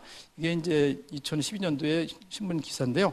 30년이라고 30년 즐기자 이런 기획 기사입니다. 보시면은 노후준비 기부는 개인연금. 저는 별로 마음에 안 들어요. 예. 자, 그런데 보시면요. 월 33만 원씩 30년을 내시면은 30년 뒤에 월 100만 원씩. 짱짱하게 주죠? 이렇게 준답니다. 자, 그럼 국민연금은 똑같이 내면 얼마나 받을까요? 국민연금은 이렇게 줍니다. 33만 원씩 30년을 내면은 88만 5천 원. 이상하죠? 그렇게 좋다는 국민연금이 왜 개인연금보다 적게 주죠? 자, 여기는 이런 게 숨어 있습니다. 자, 여기 나오는 개인연금 100만 원, 요거는요, 현재 가치가 아니고 30년 뒤의 미래 가치입니다. 이거 근데 국민연금 85만 원은요, 현재 가치입니다. 두 가지가 서로 비교가 잘 안 되죠? 그래서 개인연금 100만 원을 현재 가치로 환산을 해보겠습니다. 만약 물가가 매년 2.5%씩 꾸준하게 오른다는 걸 가정으로 해가지고 현재 가치로 환산을 하면요, 47만 7천 원입니다. 어떤 게 더 많습니까? 국민연금이 훨씬 많죠? 자, 그런데 국민연금 뒤에는 뭐가 붙어 있습니까? 빨간색 꼬리표가 하나 붙어 있죠? 저게 뭐예요? 저거 부터입니다, 부터. 그래서 88만 5천 원부터 준다는 얘기죠. 수급 첫 해에는 이 금액부터 주지만은 갈수록 물가 따라서 연금액이 올라가기 때문에 부터를 붙여놓은 겁니다. 그러면 개인연금은 계속 요 정액으로 나오고요. 10년 뒤에도 이 금액, 20년도 이 금액입니다. 근데 국민연금은 갈수록 또 금액이 늘어나니까 갈수록 편차는 더 벌어질 수밖에 없다는 거죠. 자, 이것은요, 나중에, 지금 내는 보험료를 기준으로 비교했고요. 그러면 나중에 받는 금액을 기준으로 비교해 볼까요? 자, 20년 후에 월 100만 원씩 개인연금을 수령하기 위해서는 지금 월 65만 원씩 내야 된다. 이 얘기거든요. 자, 그러면요, 이 100만 원도 미래 가치이기 때문에 이것도 현재 가치로 환산을 하면요, 이렇습니다. 61만 원이에요. 그러면요, 국민연금도 현재 가치로 61만 원을 받기 위해서는 얼마씩 내야 되느냐? 33만 7천 원만 내시면 됩니다. 훨씬 적게 내셔도 되죠. 자, 그런데요, 국민연금과 개인연금의 차이점에 또 그런 게 있습니다. 개인연금은요, 보증 지급 기간 제도가 있어요. 그래서 적은 금액을 주지만은 보증 지급 기간은 꼭 줍니다. 그래서 만약에 연금을 받기 시작했을 때 20년 보증을 받는다. 그러면은 20년치는 무조건 준다는 얘기입니다. 그래서 그분이 10년 정도 받다가 돌아가셔도 못 받은 나머지는 상속인한테 준다는 얘기죠. 근데 국민연금은 보증 지급 기간 제도는 없습니다. 무조건 사망하실 때까지만 드려요. 그럼 고민이 생기죠? 그럼 국민연금이 더 나은 거야? 개인연금이 더 나은 거야? 그래서 한번 비교를 해봤습니다. 자, 개인연금을 20년 보증을 받습니다. 그러면 47만 7천 원 곱하기 240개월 하면 돼요. 그러면 금액이 약 1억 1,488만 원이 나옵니다. 그 금액과 동일한 금액을 받기 위해서는 국민연금, 이 금액은 많이 나온다고 하는데 몇 년을 받아야 동일한 금액이 될까? 계산해 보면요, 약 10년 정도 받으면 동일한 금액이 됩니다. 그럼 또 고민이 생기죠? 내가 연금 받기 시작해가지고 10년 이상 살까? 근데 이건 아무도 알 수 없죠. 그리고 불안합니다. 혹시 일찍 죽을지 모르니까 개인연금을 할까? 혹시 그래도 오래 살지 모르니까 국민연금을 할까? 갈등 생기죠. 그러면요, 두 가지 다 하시면 돼요. 오래 살 거에 대비해서 국민연금 하시고요, 일찍 돌아가실 거에 대비해서 개인연금 하시면 됩니다. 그러면 걱정 없습니다. 일종의 연금 해지죠. 자, 하여튼 마찬가지고요. 자, 그리고요, 여기 나오는 이 88만 원, 보험료 30만 원, 34만 7천 원은요, 국민연금 보험료 구간에서 보면은 거의 고소득자 수준입니다. 그래서 국민연금은 자체 내에서 소득 재분 배분이 있기 때문에 고소득자들의 수입비는 저소득자들보다 훨씬 낮습니다. 그래서 저소득자분들은 이거보다 더 큰 차이를 보이게 되는데요. 그 자료가 이겁니다. 역시 신문기사를 갖고 왔습니다. 제 마음대로 갖고 온 거 아닙니다. 자, 보시면요, 국민연금 보험료하고 생명보험료를 다 매달 12만 원씩 냈을 경우를 가정하는 겁니다. 국민연금 보험료가 12만 원이라는 거는요, 소득 기준으로 해가지고 소득이 약 130만 원? 그 정도 되시는 분들이 내는 보험료입니다. 130만 원이니까 적은 소득이죠. 자, 이분들이 12만 원씩 20년을 납부합니다. 80년생이 가입해서 20년을 납부하고 15년 정도를 기다렸다가 연금을 20년간 받는 거를 기준으로 한 겁니다. 보시면요, 총 납입 금액은 똑같습니다. 세 개가. 근데 월 수령 금액은 어떻습니까? 국민연금은 112만 원, 개인연금들은 50만 원 정도밖에 안 됩니다. 총 수령액은 더 차이가 나죠. 왜냐하면 국민연금은 112만 원부터 시작해서 계속 올라가게 되니까요. 이런 차이를 보이고 있습니다. 그래서 이 저소득자일수록 더 개인연금과 차이는 많이 벌어진다. 또 보시면요, 개인연금은 공시이율로 계산해도 주는데요, 이게 이때 당시는 4.8%로 계산한 겁니다. 근데 지금 개인연금 공시율이 얼마나 됩니까? 약 4% 정도밖에 안 되죠. 그럼 지금보다 훨씬 더 큰 편차가 날 수 있다는 얘기죠. 아까 국민연금 계산식에서 보셨죠? 1.5 A 플러스 B 20분의 N. 거기에 국민연금 기금운용 수익률 들어있습니까? 수익률 요소 안 들어있죠? 물가상승률 들어있습니까? 안 들어있죠?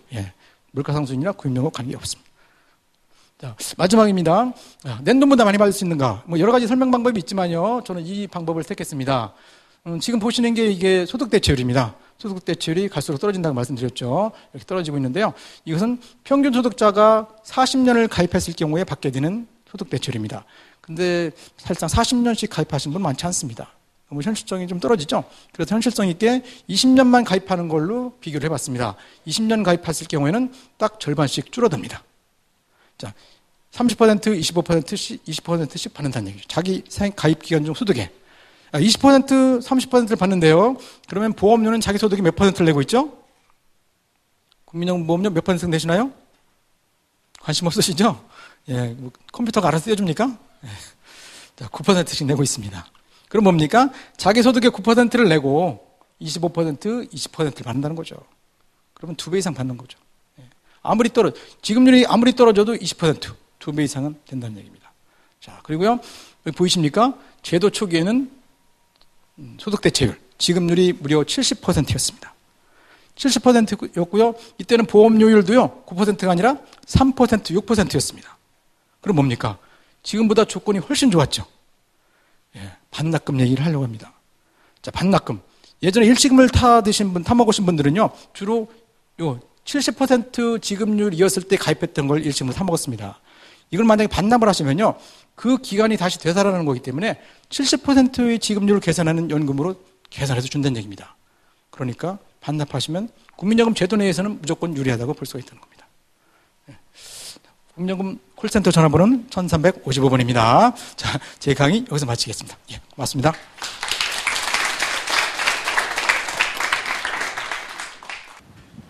자, 지금부터는 네. 질문을 받고 자유롭게 답을 말씀을 해주시는 해주세요. 시간입니다. 예. 예. 저도 오늘 공부 많이 했고요. 저도 질문 많이 적어놨습니다. 안에 계신 각 다른 분들 객석에 없으세요? 계신 예. 분들 질문부터 좀 받아보죠. 예, 그러고 싶은데. 예. 네. 아직은 노후에 대해서 관심이 없으실 것 여기서 같은 지금 노후에 연령이신데. 관심 있는 분들은 별로 없으실 것 같은데. 네, 예. 그런데 예. 네, 대단하십니다. 알찬 강의 잘 들었고요. 저는 이태재 사장님께 궁금한 게 있는데 아까 연금을 섞어받는 부분들을 얘기하시면서 공무원 연금이랑 국민연금에 대한 부분들을 이제 섞는 부분 얘기하셨어요. 그러니까 한 사람이 뭐 직업을 바꾸거나 이렇게 해서 되는 부분 말고 만약에 부부가 각각 다른 공무원 연금과 국민연금 뭐 아니면 뭐 그 군인연금과 이렇게 공무원 연금 아니 군인연금과 그 국민연금 이렇게 받고 있을 경우에 그럼 유족연금 같은 부분에 있어서는 전혀 그 국민연금 상에서는 이렇게 병급 조정을 하는데 그렇게 받을 경우에는 전혀 문제가 안 되고 있는지 궁금합니다. 남편은 대기업 차장, 아내는 공무원. 이런 환상 커플의 경우엔 예. 노후의 연금이 어떻게 되느냐 이런 만약에 질문이. 그러면 한 분이 돌아가셨을 때가 이제 예, 사망했을 질문을- 당시에 그렇게 되면 그때는 그러니까 유족연금 국민연금 이렇게 받을 수 둘이 부부인데 네. 죄송합니다. 이렇게 둘이 좋아요. 부부인데 둘 다 네. 국민연금을 내다가 네. 예를 들면 제가 먼저 사망을 했다. 네. 그러면 제가 그동안 공무원연금도 받고, 냈던 예. 아니죠. 둘 다 이제 공무원이 아닌 상태에서 내면 네. 어떻게 되는 겁니까? 유족연금 제가 받을 수 있는 건지. 그동안 부었던 거는 못 받고 그 대신 제가 죽었으니까 유족연금을 여기서 받을 텐데 유족연금을 받게 되면 이 아내가 그동안 냈던 그 국민연금은 못 받게 되는 건가요? 아, 예. 그 선택의 시점까지는 두 분이 다 각자 자기 거 받으시고요. 그렇죠. 그러니까 예, 제가 받으시고, 사망하는 경우에 예, 사망하시는 예. 경우에 이제 유족연금을 남기고 가시기 때문에 예. 그 배우자한테 유족연금이 남겨지잖아요. 남편이 죽었으니까 불쌍하니까 주는 연금이 유족연금이죠. 불쌍해서 드리는 거 아니고요. 예. 사랑해서 남기고 가는 겁니다. 축하하는 의미로 주는 겁니까 그럼? 새 출발하시는 의미를 네. 축하의 의미인가요? 새 출발하시면 유족연금이 네. 소멸됩니다. 아, 그래요? 그런가요? 변심하시면 안 되고요. 아, 그건 참 좋은 제도이군요. 예. 잘 만든 거죠? 예. 네, 맞습니다. 그런데요. 예, 부분의 예. 어떤 아, 예. 그 질문에 질문의 답변을 해야 될것 어떤 같은데요. 그 본질과 그런데 맞는 건지 이제 예. 남편이 네. 일반직이고 예. 여성분은 아내는 공무원일 때 예, 예, 예를 들면 남편이 먼저 사망했다든가 여성이 네. 먼저 사망했다고 할 때 예. 국민연금의 경우에는 남편이 죽으면 아까 이야기 좀 하다가 끊겼습니다만 네. 유족연금이 나가는 대신 본인 아내가 그동안 회사 생활하면서 부었던 연금은 축소된다는 뜻이죠. 현재는 그렇습니까? 되게 그런 생각이 드실 겁니다. 아, 우리 남편이 돌아가시기 전에 생전에 냈던 연금 보험료는 다 찾아먹고 가셨나? 혹시 덜 찾아먹고 가서 손해보는 거 아닌가, 하나를 포기하셔야 되기 때문에 그런 생각들 많이 하시는데요. 여러분들 매년 집으로 날라오는 연금 내역서, 가입 내역서 받아보시죠. 거기 받아보시면요, 지금 얼마씩 내고 있고, 지금 얼마 냈고, 내가 만약에 60세까지 이 금액 총 얼마를 내시면은 나중에 얼마씩 연금을 받는다, 이런 내용이 나와 있습니다. 그럼 그거 가지고요, 나중에 내가 총 내는 보험료가 얼마인데, 연금을 받게 되면은 이 연금을 매달 얼마씩 받는 걸 가지고 몇 개월을 받으면은 이 낸 보험료를 다 회수할 수 있는가? 그걸 한번 계산을 각자 한번 해보세요. 해보시면 대개 아마 7, 8년 정도만, 늦어도 7, 8년 정도만 연금을 받으시면 자기가 냈던 보험료를 다 회수를 하시게 됩니다. 그래서 연금 받기 시작해도 7, 8년 뒤에만 들어가셔도 손해보는 건 없다는 얘기죠. 이자까지 회수를 해야 되죠, 그 대신. 예, 이자까지 회수하셨는데 연금 받을 때도 또 물가 따라서 올려주기 때문에, 예. 비슷한 겁니다. 네. 자, 그리고 저기 답변해서 말씀드리겠습니다. 저분 질문에 대해서 맞아요. 이제 네. 부부가 한 분은 국민연금, 한 분은 공무원연금 이렇게 받으실 경우를 말씀하시는 거죠. 예, 저도 강의할 때 그런 분들을 가장 환상적인 노후 준비라고 합니다. 더 환상적인 노후 준비, 이거보다 더 좋은 노후 준비는 신이 내린 노후 준비라고 그래가지고요. 부부가 둘 다 공무원연금. 여러분들 가장 신이 내린 정도의 노후 준비고요. 만약에 부부가 한 분은 공무원연금, 한 분은 국민연금 받다가 만약에 남편이 공무원연금 받으시다가 돌아가셨다. 그러면 공무원연금도 마찬가지로 요정연금을 남기고 하십니다. 근데 부인은 이때 선택할 필요가 없이 자기 국민연금 온전히 다 받으시면서 남편의 요정연금도 온전히 다 받으신다는 얘기죠. 반대도 마찬가지고요. 그래서 부부가 공무원과 국민연금일 경우에는 서로 간섭이나 조정이나 중복이 없습니다. 그냥 온전히 다 받을 수가 있습니다. 아니, 연금 얘기만 들으면 공무원은 지금이라도 시험을 봐야겠다는 들었어요, 저는. 근데 대개는 이런 제도를 다 이제 공무원이 설계를 하고 하다 보니까 예. 저는 제가 공무원이라도 입장 바꿔놓고 생각하면 저라도 그렇게 설계했을 것 같아요. 예. 그러니까 더 많은 분들이 이런 걸 아시고 그건 공무원을 네. 예를 들면 비난하거나 그럴 건 아니고요. 왜냐하면 저는 입장 바꿔서 제가 공무원이라면 저도 제 연금을 그렇게 설계했을 것 같거든요. 그래서 제3의 어떤 다른 기관에서 다른 이 문제를 좀 부분에서, 풀기 예, 시작해야 되지 그래야 않는가. 이거를 누구한테 맡겨놓으면 다 마찬가지죠, 당연히. 제가 지금 국민연금을 내고 있으니까 그거 다 공무원들이 만든 거죠, 라고 얘기하지만 제가 제 거 설계하다 보면 또 이게 이기적이라서가 아니라 또 그렇게 줘야 할 만한 이유들이 떠오르지 않겠습니까? 예, 제가 드릴게요. 그래서 뭐 지금 공무원들이 만들었으니까 그런 제도를 끌고 가는 거 아니냐, 그런데 이제 이 부분에 대해서 뭐 그런 부분들이 있고요. 뭐 국민연금도 실제로는 국가에서 만든 제도니까. 그런데 이제 저희가 굉장히 이 부분에 대해서는 신중한 게 아니라 이제 아주 직설적으로 접근해야 되는 게 뭐냐면, 우리나라 국민연금제도가 1988년에 도입이 됐는데 그 당시 소득대체율 급여율이 70%였습니다. 근데 도입된 지 10년도 안 돼서. 근데 말이 88년에 도입됐지 일반 국민 전체한테 도입된 제도는 1999년 4월입니다. 그때를 기준으로 해서 보면 국민연금의 도입 역사는 굉장히 짧습니다. 지금 우리가 20년이 될까? 뭐 그 정도죠. 20년이 안 된 15년 되는데, 근데 이제 우리는 역사적으로 굉장히, 세계적으로 굉장히 괄목할 만한 개혁 조치를 이뤄냈습니다. 국민연금에서. 88년에 도입이 70%로 도입했는데 10년 만인 98년에 10%포인트를 깎아서 60%로 낮췄고요. 또 10년 후인 2007년에 60% 소득대체율을 50%로 낮췄고 2009년부터는 매년 0.5%포인트 낮춰서 올해 47%가 되고요. 2028년에는 40%가 됩니다. 이제 그러면 우리 두 선생님, 여기 저 청중에 계신 분들이 그럴 텐데 왜 공무원연금은 놔두고 국민연금만 깎냐. 근데 참고로 말씀드리면 그렇게 깎는데 저 같은 사람이 굉장히 큰 기여를 했습니다. 그래서 많은 분들이 저한테 아무개는 피도 눈물도 없고 아주 이런 사람이라고 그러는데, 근데 아까 제가 국민연금 지급보장 또 국민연금 지급보장 하면 안 된다고 반대했다고 그랬지 않습니까? 근데 이게 두 개가 연관이 돼 있습니다. 국민연금도 국가가 만들었고 공무원연금도 국가가 만들었는데 1960년에 도입된 공무원연금은 이해관계자가 굉장히 많습니다. 그리고 직업이 똑같아요. 주위에 똑같은 사람들입니다. 같은 공무원사에. 지금 공무원 가입한 사람 숫자가 106만 명인데 지금 공무원연금 개혁해야 된다 그러면 우리가 개혁하는 거에, 개혁이 아닌 개혁에 대해서 절대로 동의를 못하겠다고 투쟁하겠다 그러거든요. 그 투쟁심을 굉장히 희석시키고 우리가 투쟁하면 안 되겠다 할 수 있는 게 뭐냐면, 당신들이 공무원연금 수급자이기 전에 우리 대한민국을 이끌어 나가는 주요한 집단들 아니냐. 우리 국민들은 듣보잡 국민연금을 지금 43%나 깎았는데 공무원은 그동안 1960년부터 시작해서 굉장히 많이 받고 지금도 받고 있지 않느냐. 이거는 공무원연금 수급자 입장 이전에 국가 경영에 참가하는 사람으로서 좀 창피한 부분이 아니냐. 이런 사회적 압력을 쓸 수가 있다는 겁니다. 그래서 아까도 국민연금 지급보장을 안 하면 일반 국민도 지급보장 안 하는데 왜 공무원연금만 지급보장하느냐. 그거 좀 내려놔라. 이런 식으로 그렇게 갈 수가 있다는 거죠. 그래서 제가 정리해서 말씀드리면 지금 우리는 어떤 경우에 보면 치킨 게임, 너는 받는데 왜 나는 못 받느냐. 나도 같이 받게 해달라. 그러면 우리가 출산율이 굉장히 떨어지고 노인들이 굉장히 많아지는 사회에서 후세대는 제가 잘 쓰는 쌍코피가 터질 수 있다는 겁니다. 쌍코피 많이 나면 이상한 일이 벌어지겠죠. 그러니까 쌍코피 하나도 안 나게 국민연금이 솔선수범해서 사회적 압력을 통해서 공무원 사회도 동참해라. 이런 식으로 가면 아무리 공무원들이 연금제도를 만들어도 국민의 목소리를 들을 수밖에 없지 않겠습니까? 저는 그렇게 생각하고 있습니다. 네, 국민연금 질문 얘기해 볼까요? 네. 예, 방금 아까는 이제 소득비 관련해서 말씀을 하셨는데요. 그 고소득자는 특히 이제 소득비가 그 1이 지금 조금 넘어가는 그러니까 이제 낸 돈보다 조금 더 받는 수준인데 말씀하신 것처럼 이제 개혁을 하면 어쨌든 낸 돈을 더 덜 받거나 늦게 받거나 아니면 더 내야 하는데 거기에 대해서는 좀 뭐 반발이나 이런 게 있지 않을까요?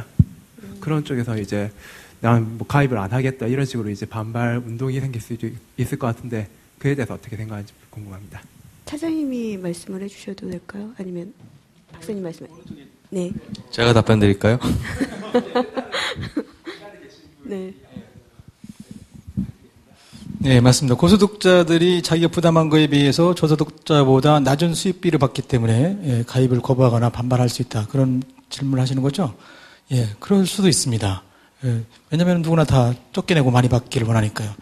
그런 것 때문에 국민연금의 강제가입 조치가 있는 겁니다. 직장에 다니시는 분들은 뭐 소득이 낮거나 높거나 뭐나 다 가입을 하셔야 되고요. 또 자영업자분들도 자기 소득에 따라서 다 내셔야 됩니다. 이렇게 뭐 강제가입을 하는 이유는요.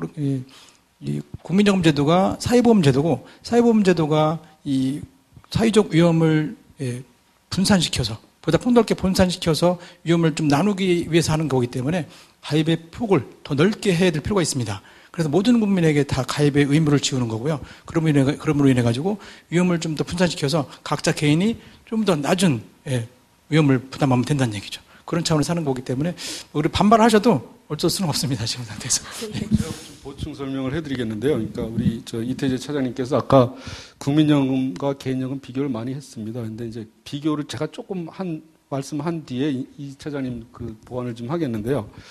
그 간단하게 생각하면 될 것 같아요. 뭐 여기서 이제 민영보험 또 종사하시는 분들이 계실지는 모르겠는데 지금 우리나라 전국 요지를 시내 중요한 도시들 보면 아주 중심가에 삼성생명 빌딩 또는 교보생명 빌딩들이 있지 않습니까? 근데 이게 뭔가 돈을 벌어서 건물을 지은 거 아닙니까? 그게 시사하는 바는 뭐냐면 보묘를 걷어서 뭔가 삼성생명, 교보생명에서 남긴 게 있다는 상징 아니겠습니까? 근데 이제 나 국민연금은 억울하다. 뭐 제가 국민연금 잠깐 들어가 보겠습니다. 뭐냐면 우리 국민연금을 개혁해야 된다는 건 뭐냐면 우리 일반 국민 가입자들이 낸 것보다 더 많이 주기 때문에 이 기금이 소진된다 이런 얘기가 나오는 겁니다. 아까 뭐 평균 수익률이 6.5인가 7.5% 된다 그랬지 않습니까? 까먹은 돈 없어요, 평균적으로. 그건 뭐냐면 기금이 소진된다는 건 뭐냐면 낸 것보다 더 많이 주기 때문에 그럽니다. 근데 지금 많은 국민들이 진짜 오해와 진실의 많은 분들이 삼성생명 믿고 교보생명 믿는데 국민연금은 못 믿겠다는 거예요. 근데 거꾸로 한번 생각해 보세요. 좋은 금융기관 빌딩들은 뭔가 남겼는데 국민연금은 덧붙여줘야 낸 거에 비해서 1.5배, 2.5배 더. 근데 왜 이거는 못 믿겠다 그러는지. 물론 이 연금제도를 자꾸 뭐 손을 나쁜 뜻에서 혹시 누가 손댄다 그러면 그거에 대해서는 우리가 눈을 부릅뜨고서 그렇게 못 가게 막아야 되겠죠. 그러면 되는 거지. 그 뭐 예를 들면 구더기가 무서워 장을 못 담근다. 아니, 구더기를 죽여버리면 되는 거 아니겠습니까? 뭐 그러고요. 아까 말씀하신 이 강제 가입은 이렇게 좀 오해할 소지가 있어요. 뭐냐면 위험에 노출된 사람들의 리스크 정도가 틀리기 때문에 모든 사람을 강제 가입하는 건데, 제가 아까 뭐 민영연금하고 지금 국민연금을 비교해서 한쪽을 비난하려고 그러는 게 아니라 아무리 고소득자, 공무원연금에 비해서 국민연금의 수익비가 낮다 하더라도 국민연금은 실질 가치를 보장해주고 경제성장의 과실을 국민연금 가입자한테 제공해주기 때문에 아무리 고소득자라 하더라도 대한민국에 존재하는 어떤 금융상품보다 가장 재테크 차원에서도 좋은 상품이기 때문에 저소득층보다는 수익비가 좀 떨어지겠지만 스틸 지금 우리가 개혁을 하더라도 우리 대한민국에 존재하는 일반 국민이 가입할 수 있는 제도 중에서는 제일 좋은 제도다. 이제 그걸 이해하면서 국민연금에 참여하시면 이거 가입하기 싫은데 억지로 가입하래. 무슨 대통령 후보가 국민연금만 폐지하면 나 그쪽 공약나면 그쪽에 찍겠어. 이런 부정적인 생각보다는 솔선수범해서 참여할 수 있지 않을까 이렇게 생각을 해봅니다. 네. 다른 분도 두 분이었는데 어떤 분이 할까요? 마음에 드는 분부터 마이크를 전해드리는 것으로 하겠습니다. 자, 기대됩니다. 어느 분입니까? 두 분 중에. 네, 저 개인적으로 윤석명 박사님의 쌍꺼풀론의 팬입니다. 공부하고 있는 학생이고요. 고맙습니다. 국민연금에 대한 강연이긴 하지만 저는 공무원연금에 대한 질문을 한 번 더 드리도록 하겠습니다. 얼마 전에 윤석명 박사님이 타 방송사에서 공무원노조 위원장과 같이 다룬 담화를 잘 들었고요. 그래서 그 노조 위원장이 공무원연금 개혁 반대 논리 중 하나로서 우리는 기초연금을 받지 않는다라고 했습니다. 하지만 불과 며칠 지나서 공무원연금 수급자 중에서도 저소득층에게는 기초연금을 지급한다는 그런 기사가 났었는데 그 내용에 대해서 그 박사님의 의견을 듣고 싶습니다. 예, 우리 최미양 학생인데요. 죄송합니다. 이렇게 제가 오라 그러지 않고 먼저 자진해서 특수관계인이십니까? 네. 특수관계인인데, 예, 네. 근데 질문은 특수한 질문은 아니고 보편적인 질문입니다. 지금 제가 아까 시한 관계상 여기 있는데 국민연금과 기초연금 연계는 어떻게 되는가 그랬는데 잠깐 설명을 하고서 지금 연계 기초연금에 대해서 잘 이제 아까 이 차장이 말씀을 하셨는데 제가 잠깐 좀 말씀을 드릴게요. 작년 1월 달에 대통령직 인수위에서 이제 기초연금 도입하는 걸 가지고 굉장히 논란이 많았습니다. 처음에 대통령직 인수위의 기초연금안은 국민연금 가입 기간이 길수록 기초연금을 더 많이 주겠다는 안이었어요. 그러다 보니까 이제 저 같은 사람을 포함해서 연금 전문가들이 이상하다 이거예요. 국민연금에 오래 가입할 수 있는 사람들은 상대적으로 안정적인 직장에서 오래 직장을 다닌 사람일 텐데 그 사람들한테 왜 세금을 걷어서 주는 기초연금을 더 많이 주느냐. 이런 비판이 제기되니까 가만히 생각하다가 이제 대통령직 인수위원회에서 그거에 대해서는 국민행복연금위원회를 구성해서 기초연금안을 만들어 보겠다 했거든요. 그래서 저도 거기에 자문위원이었지만 논의 끝에 굉장히 많은 논란 끝에 정반이 확정이 됐는데 그 와중에서는 들어보셨는지 모르겠는데 진영 전 보건복지부 장관께서 정부 안에 대해서 동의를 못하겠다 그러면서 자진 사퇴도 했습니다. 근데 최종 결정된 기초연금 도입안은 국민연금 가입 기간이 12년 이상 매 1년 늘어날 때마다 9,000원 정도를 감액해서 다 받으면 월 20만 원인데 20년 이상 가입하면 기초연금을 10만 원 50% 준다는 겁니다. 근데 이제 우리 최미양 학생께서 이제 질문을 했는데 저랑 이제 지난주에 그 CBS 김현정의 뉴스쇼에서 이제 토론이 있었어요. 공무원연금에 대해서. 그래서 공무원연금을 더 많이 받아야 되는 이유 중에 하나가 일반 국민들은 기초연금을 받는데 우리는 기초연금을 못 받는다. 그런 얘기를 했었거든요. 그래서 시간이 그때도 짧아서 대답을 못 했었는데 일단 모든 국민이 기초연금 받는 건 아니고요. 우리나라 65세 이상 어르신 노인 중 소득이 많은 상위 30%는 기초연금을 일단 못 받습니다. 근데 평균적으로 봤을 때 공무원연금 가입자들의 연금 220만 원 정도면 기초연금 안 받아도 충분한 상황인 것 같은데 왜 우리한테 기초연금도 안 주냐 그러더라고요. 근데 이제 우리 최미양 학생이 얘기한 것처럼 공무원 군인 사학연금 수급자 중에서도 소득 상위 65세 이상 노인 소득 상위 30%에 해당되지 않은 소득 하위 70%에 속할 경우는 지금 현재 10만 원의 기초노령을 받을 수 있습니다. 그 사람들한테는 기초연금을 지급한다고 지금 최근에 이제 보도가 됐는데 이제 이 부분에 대해서 그 기초연금 성격에 대해서 우리가 생각을 좀 많이 해봐야 될 것 같아요. 제가 이제 아까 시간이 돼서 저걸 기초연금과 국민연금의 이제 연계에 대해서 말씀드렸으면 제 입장을 말씀을 드렸을 텐데 저는 개인적으로 국민연금과 기초연금의 연계에 대해서 특히 가입기간 연계에 대해서 굉장히 반대하는 입장입니다. 왜냐하면 국민연금은 사회보험 속성의 연금제도입니다. 자기가 보험료를 최소한 10년 이상 내야 권리로서 받는 연금제도고요. 기초연금은 가입 유무와 상관없이 대한민국 국민으로서 65세 이상 된 사람한테 소득이 낮다고 인정되는 70%에서 세금을 걷어서 주는 제도입니다. 근데 문제가 무슨 문제인가 하니까 지금 현재 65세 이상 인구는 639만 명에 불과하지만 앞으로 40년 전후 되는 2500년쯤 되면 65세 이상 인구가 아까 제가 말씀드렸지만 1700만 명으로 3배 정도 늘어납니다. 아무리 국민연금과 기초연금의 가입기간을 연계해서 비용을 줄인다 그래도 수급자 자체가 1700만 명의 70%이기 때문에 그 비용은 나중에 후세대가 부담할 수 없습니다. 이 제도는 지속이 불가능하다고 보는 거죠.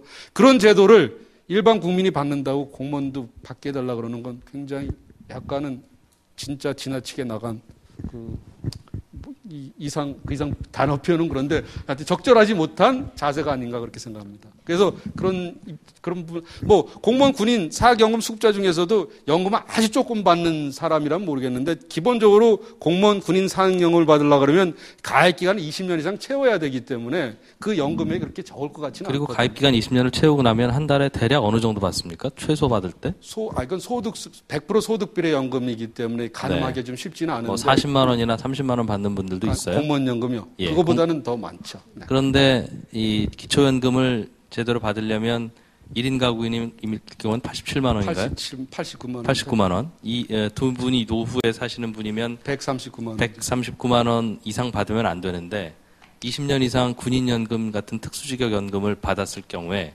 부었을 경우에 그거 이상은 받지 않나요? 근데 이제 1인 기준으로 한 89만 원, 90만 원 이하까지는 예. 뭐 적용이 안 되겠지만 만약에 배우자가 뭐 한 사람이 공무원연금 있고 국민연금이 없다 그럴 때는 다른 140만 원 이하가 될 수도 있는 부분은 있겠죠. 네. 네. 네, 강연 잘 들었습니다. 저도 기초연금에 대한 질문 드리고 싶은데요. 이번에 기초연금이랑 국민연금 가입기간이 연계가 되면서 국민연금 가입기간이 길면은 기초연금을 받는 게 줄어드는 것으로 알고 있는데 저희 부모님도 10년 뒤면은 기초연금을 받으세요. 근데 어머니께서는 이미 가입자시고 최소 가입기간 10년을 채우셨는데 그럼 기초연금을 더 많이 받기 위해서 국민연금 가입기간을 그냥 최소화해야 되는지 아니면은 국민연금을 더 많이 받기 위해서 그 가입기간을 좀 더 늘려서 더 납부해야 되는지 그게 궁금합니다. 네, 제가 말씀드리겠습니다. 좀 전에 질문하셨던 분의 대답은 제가 다시 한번 보충 설명을 드리면요. 이번에 나왔던 신문 기사는 그겁니다. 이 법이 7월부터 기초연금이 7월부터 시행이 되는데요. 7월 1일 이전에 이미 65세에 도달되신 분이 있습니다. 그분들은 기초노령연금을 적용받는 거죠. 기초연금이 아니라. 기초노령연금은요. 이 공무원연금에 대한 제한이 없었습니다. 무조건 소득만 가지고 했거든요. 근데 예전에 공무원 퇴직하신 분들 중에서도 그 공무원연금은 본인이 퇴직할 때 연금도 선택할 수 있지만 일시금으로 선택할 수도 있었습니다. 그런 많은 분들이 공무원연금 나중에 못 받을 것 같다. 그래서 그런 불안 때문에 일시금으로 몇 억씩 막 받았거든요. 연금 다 포기하고. 그런 분들이 이제 사업하시다가 날리거나 또 빚쟁이한테 이렇게 빚져서 날리거나 이렇게 하셔가지고 지금 빈털터리가 되신 분들이 있거든요. 이런 분들은 소득기 당연히 그 기준액 이하이기 때문에 기초노령연금을 받고 계셨습니다. 이미 기득권 차원에서 받고 계셨기 때문에 이분들은 기초연금으로 바뀌더라도 계속 드리겠다. 그런 취지의 그 법이었습니다. 그리고 또 지금 두 번째 질문하신 분 답변을 드리면요. 처음 말씀드렸죠. 기초연금을 받기 위해서는 일단 65세까지 기다리셔야 되고요. 또 소득 인정액이 87만 원, 139만 2천 원, 그 이하여야만 되는 거죠. 그러면은 국민연금과 연계를 따지기 전에 일단 우리 부모님의 소득과 자산이 그거 이하에 해당되느냐, 그거부터 먼저 한번 따져보셔야 됩니다. 서울 시내 집이 웬만한 가능성이 있습니다. 또 부모님이 또 연금 또 얼마 받으십니다. 그럼 이미 그 소득이 이 기준선을 넘어버릴 수 있다는 얘기죠. 그러면 기초연금하고는 인연이 없는 겁니다, 이제는. 그러면은 기초연금 포기하시고 개인연금, 국민연금, 퇴직연금을 통해서 더 많은 노후 준비를 하시는 게 더 낫지 않나.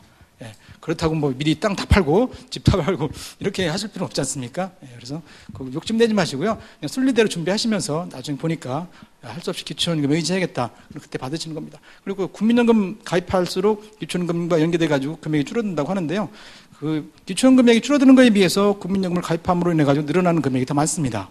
그래서 기초연금과 국민연금 총액이 국민연금 가입 기간이 늘어날수록 더 늘어난다는 거죠. 그래서 일단은 국민연금도 가입할 수 있는 한 최대한 많이 가입을 하시는 게 좋습니다. 제가 좀 보충 설명드리면 지금 우리가 OECD 회원국 중에서 노인 빈곤율이 제일 높다 보니까 그런 사회적 압력 때문에 기초연금이 도입됐고 또 워낙 노인 인구가 빠르게 증가하다 보니까 기초연금의 재원을 좀 절약하기 위해서 국민연금과 기초연금 연계를 했는데 제가 아까 이제 공무원연금 공무원이 기초연금 받는 부분에 대해서 약간 부정적인 말씀을 드렸던 게 뭐냐면 장기적으로 앞으로 3, 40년, 50년 뒤에도 지속 가능한 제도로 끌고 가기 위해서는 어떤 형태로든 기초연금은 노후 준비를 제대로 못한 저소득층 위주로 받는 제도로 이렇게 개편을 해 갈 수밖에 없을 것 같습니다. 이제 그런 쪽에서 접근한다 그러면 지금 기초연금 받으려고 뭐 국민연금 가입 안 할래 이런 식은 굉장히 이제 뭐 그 헛똑똑 같은 어떤 생각이 될 수도 있다는 거죠. 그래서 기초연금을 일단 염두에 두지 마시고 국민연금에 좀 충실히 가입하는 쪽으로 접근하시는 게 좀 더 뭐 그게 가장 현실적인 것 같습니다. 알겠습니다. 여기까지 질문을 받아야 될 것 같아요. 30분이 벌써 다 지나갔습니까? 예, 벌써 다 지났습니다. 예, 잘 들었습니다. 예, 좀 마무리를 지어야겠네요. 감사합니다. 예, 고맙습니다. 네. 예. 오늘 마련한 시간은 여기까지입니다. 또 국민연금이라고 하는 큰 주제를 1시간 안에 설명을 듣고 이야기가 쉽지는 않았겠습니다만 그래도 우리가 죽을 때까지 갖고 가야 하는 몇 안 되는 몇 가지 중에 하나이기 때문에 오늘이 아마 또 고민의 출발점이거나 혹은 좀 더 생각해보는 그런 계기가 됐다면 충분히 의미가 있는 시간 아니었나 싶습니다. 네. 미래를 생각한다는 점에서 국민연금 좀 다양하게 또 그리고 자세하게 아는 그런 자세도 상당히 많이 필요하지 않을까 하는 생각도 함께 하면서 이 시간을 좀 마무리를 해보겠습니다. 해피투마로 시즌2의 두 번째 이야기 국민연금에 대해서 얘기를 해봤고요. 다음 달에 또 있습니다. 예, 그때 또 어떤 이야기를 할까 궁금하신 분들은 또 바로 이 자리에서 만나 뵙도록 하겠습니다. 저희는 여기서 마무리를 짓고 인사를 드리도록 하겠습니다. 고맙습니다. 네, 고맙습니다. 고맙습니다. 감사합니다. 수고하셨습니다.